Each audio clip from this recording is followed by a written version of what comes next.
Good afternoon once again, Mr. Chair.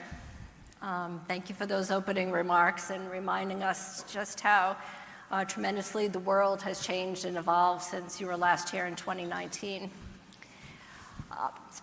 President of the Federal Reserve Bank of Boston, Susan Collins, is also here with us today. And President Collins, we have had the opportunity many times to discuss with you the conditions in this Fed region, of which Rhode Island is part of the Boston region.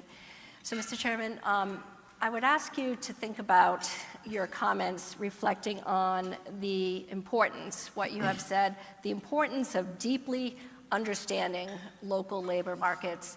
And I'm wondering if in your deliberations leading up to the most recent FOMC meeting, whether there was anything particularly distinctive in what you saw coming out of the Boston Beige Book.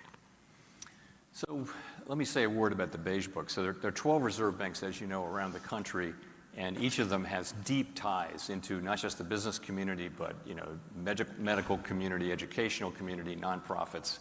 And each FOMC cycle, which is sort of 8 of those a year, they do a deep dive and they collect lots and lots of information about the economy. And so, and that information gets collated and put into what we call the Beige Book because it's beige.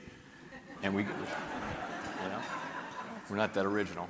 And so we get that a couple weeks before each FOMC meeting. And I have to say, I don't know of any source of sort of qualitative information about the economy that even approaches this. It's just a lot of conversations with a lot of people, and I personally find it very useful.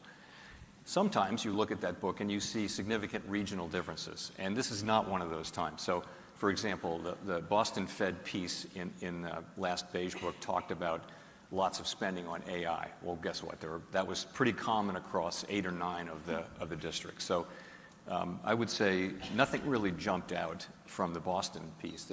What you saw was all around the country, you saw pretty modest growth, wage and price inflation at modest to moderate levels, the economy growing but not fast, and uncertainty, significant uncertainty about federal public policy is kind of weighing on investments and decisions about investment and hiring, except in the area of the AI build-out, which is just going really strong pretty much many parts of the country.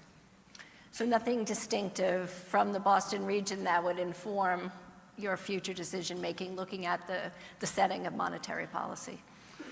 What I saw from Boston was quite similar and overlapping with a number of other districts. Again, sometimes that's the case where things are pretty much of a piece.